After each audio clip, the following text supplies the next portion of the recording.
أعوذ بالله من الشيطان الرجيم. بسم الله الرحمن الرحيم. والمحصنات من النساء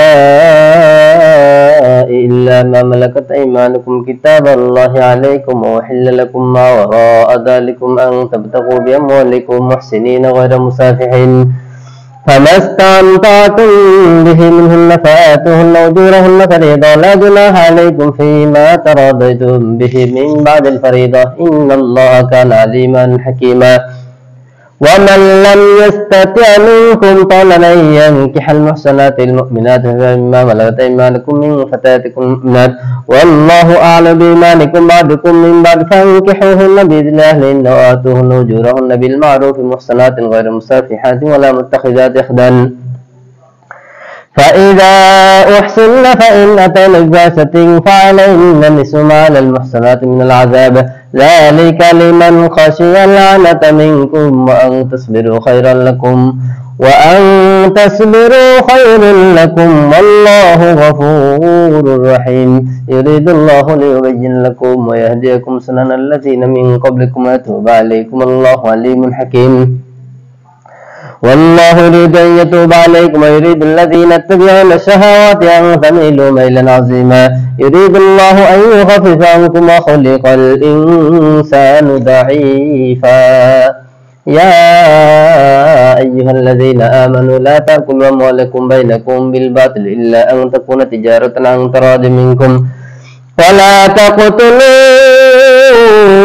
أنفسكم إن الله كان بكم رحيما، ومن يفعل ذلك عدوانا وظلما فسوف نصليه نارا وكان ذلك على الله يسيرا.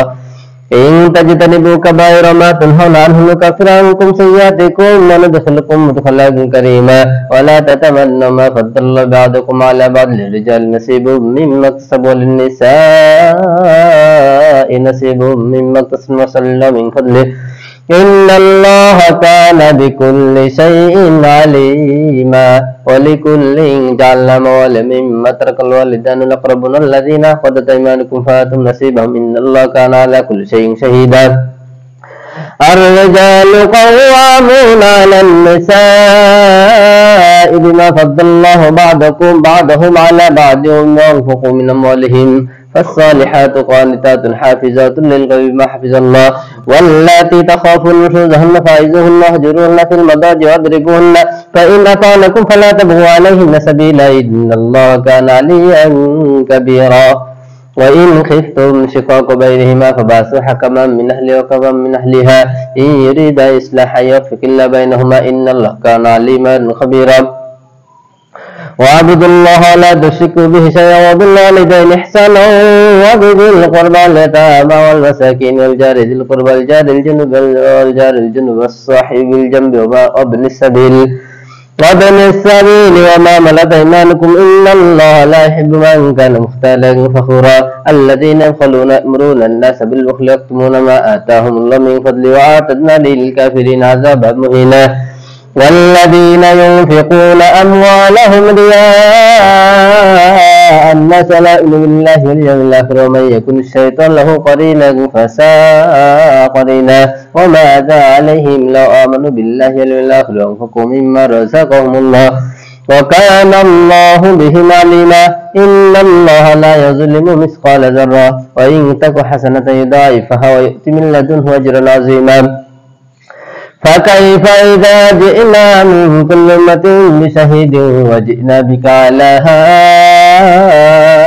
هؤلاء شهيدا. يومئذ يود الذين كفروا وعصوا رسوله تسوى بهم الأرض ولا يكتمون الله حديثا. يا أيها الذين آمنوا لا تقربوا الصلاة وأنتم سكارى حتى تعلموا ما تقولون ولا جنبا إلا عابر سبيل حتى تغتسلوا وإن كنتم مرضى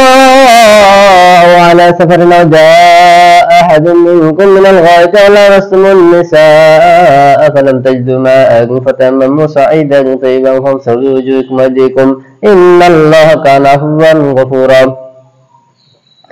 ألم تر إلى الذين أوتوا نصيبا من الكتاب يشترون الضلالة يريدون أن تضلوا السبيل والله أعلم بأعدائكم وكفى بالله وليا وكفى بالله نصيرا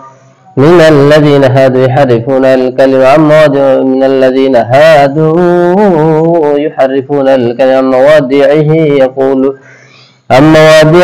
يقولون سمعنا وعصينا واسمع غير مسمع ورأينا ليا بألسنتهم وطعنا في الدين ولو أنهم قالوا سمعنا وطعنا واسمع وانظرنا لكان خيرا لهم وقوم لكن لعنهم الله بكفرهم فلا يؤمنون إلا قليلا يا أيها الذين آمنوا يا أيها الذين أوتوا الكتاب آمنوا بما نزلنا مصدقا لما معكم من قبل أن نبطش وجوههم ونرد على أدبارها أو نلعنهم كما لعنا أصحاب السبت وكان أمر الله مفعولا إن الله لا يغفر أن يشرك به ويغفر ما دون ذلك لمن يشاء ومن يشرك بالله فقد افترى إثما عظيما ألم تر إلى الذين يزكون أنفسهم بل لا يزكي من يشاء ولا يظلمون فتيلا أينما تكونوا يدرككم الموت ولو كنتم في بروج مشيدة انظر كيف يفترون على الله الكذب وكفى به إثما مبينا ألم تر إلى الذين أوتوا نصيبا من الكتاب يؤمنون بالجبت والطاغوت يقول الذين كفروا هؤلاء يهدى من الذين آمنوا سبيلا أولئك الذين لعنهم الله ومن يلعن الله فلن تجد له نصيرا أم لهم نصيب من الملك فإذا لا يأتون الناس نقيرا أم يحسدون الناس على ما آتاهم الله من فضله فقد آتينا آل إبراهيم الكتاب والحكمة وآتيناهم ملكا عظيما فمنهم من آمن به ومنهم من صد عنه وكفى بجهنم سعيرا إن الذين كفروا بآياتنا سوف نصليهم نارا كلما نضجت جلودهم بدلناهم جلودا غيرها ليذوقوا العذاب إن الله كان عزيزا حكيما والذين آمنوا وعملوا الصالحات سندخلهم جنات تجري من تحت الأنهار خالدين فيها أبدا لهم فيها أزواج مطهرة وندخلهم ظلا ظليلا إن الله يأمركم أن تؤدوا الأمانات إلى أهلها إذا حكمتم بين الناس أن تحكموا بينكم بالعدل إن الله نعم ما يعظكم إن الله كان سميعا بصيرا يا أيها الذين آمنوا أطيعوا الله وأطيعوا الرسول وأولي الأمر منكم فإن تنازعتم في شيء فردوا إلى الله والرسول إن كنتم تؤمنون بالله واليوم الآخر ذلك خير وأحسن تأويلا ألم تر إلى الذين يزعمون أنهم ينزل إليكم ما أنزل من قبلك يريدون أن يتحاكموا إلى الطاغوت وقد أمروا أن يكفروا به ويريد الشيطان أن يضلهم ضلالا بعيدا وإذا قيل لهم تعالوا إلى ما أنزل إلى الرسول رأيت المنافقين يصدون عنك صدودا فكيف إذا أصابتهم مصيبة بما قدرت أيديهم ثم جاءوك يحلفون بالله إن أردنا إلا إحسانا وتوفيقا أولئك الذين لعنهم الله ما في قلوبهم فأعرض عنهم واجمع كلهم في أنفسهم قولا بليغا وما أرسلنا من رسول إلا ليطاع بإذن الله ولو أنهم يظلمون أنفسهم جاءوك فاستغفروا الله استغفر لهم الرسول الله وجد الله توابا رحيما فلا وربك لا يؤمنون حتى يحكموك فيما شجر بينهم ثم لا يجدوا في أنفسهم حرجا مما قضيت ويسلموا تسليما ولو أنا كتبنا عليهم أن اقتلوا أنفسهم واخرجوا من دياركم ما فعلوه إلا قليل منهم ولو أنهم فعلوا ما يوعظون به لكان خيرا لهم وأشد تثبيتا وإذا لآتيناهم من لدنا أجرا عظيما ولهديناهم صراطا مستقيما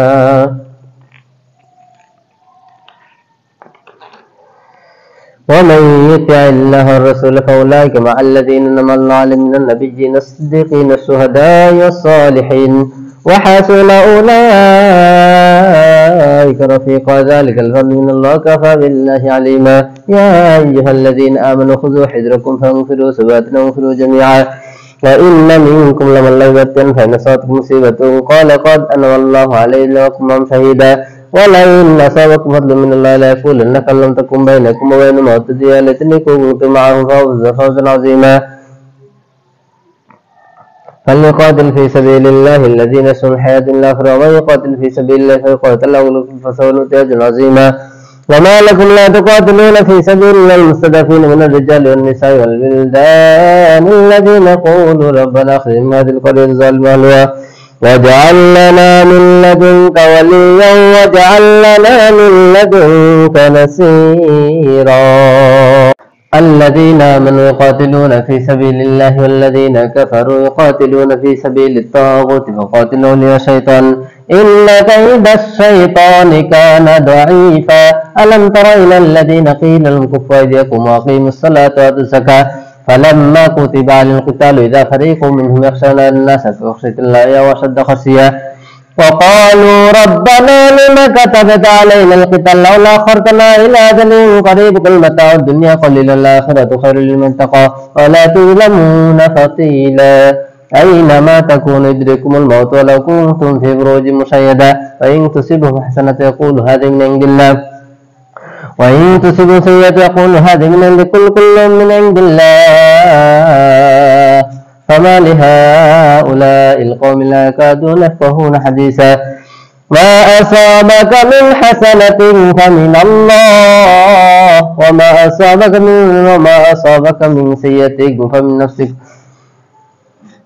وأرسلناك للناس رسولا وكفى بالله شهيدا. من يطع الرسول فقد أطاع الله ومن تولى فما أرسلناك عليهم حفيظا. ويقولون طاعة فإذا برزوا من عندك بيت طائفة منهم غير الذي تقول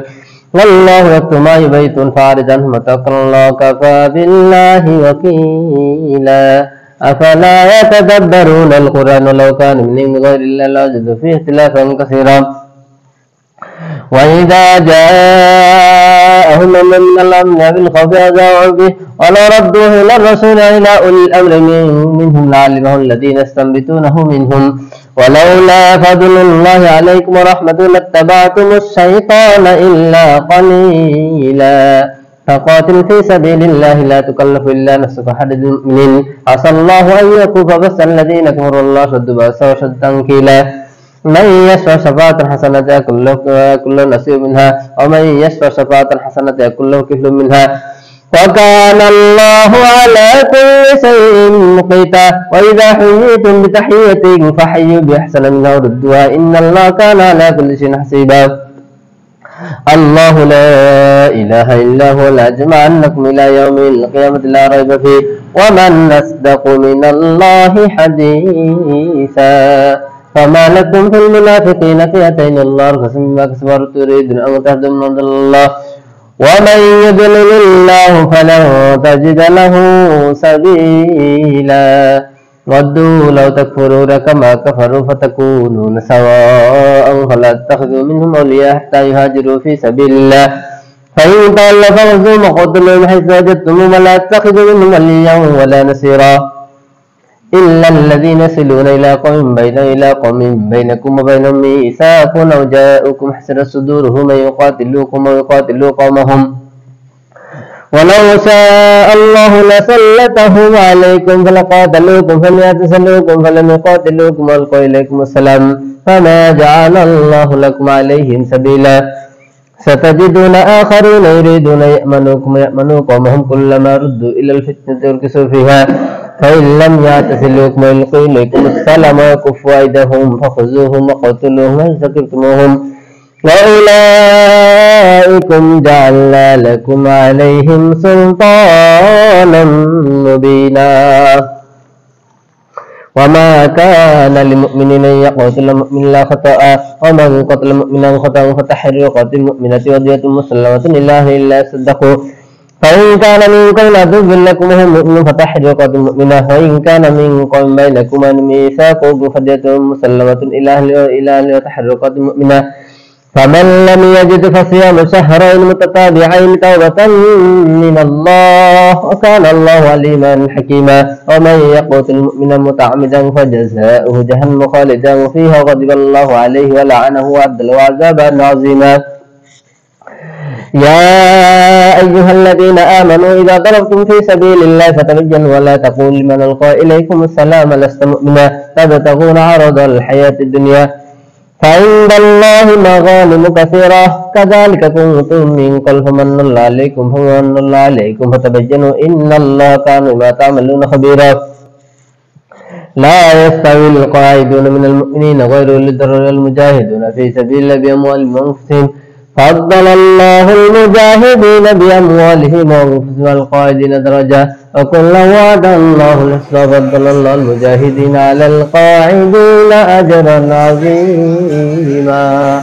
درجات منه مغفرة ورحمة كان الله غفورا رحيما إن الذين توفاهم الملائكة ظالمي أنفسهم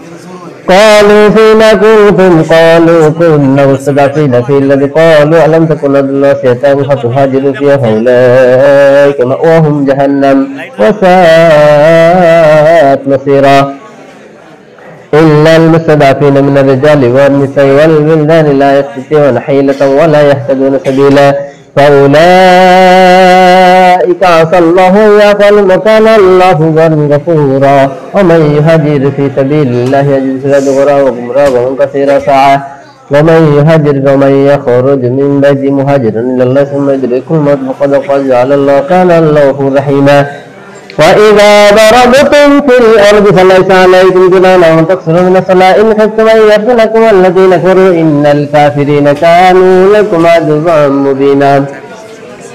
وإذا كنت فيهم فأقمت لهم الصلاة فلتكن طائفة منهم معك وليأخذوا أسلحتهم فإذا سجدوا فليكونوا من ورائكم ولتأت طائفة أخرى لم يصلوا فليصلوا معك وليأخذوا حذرهم وأسلحتهم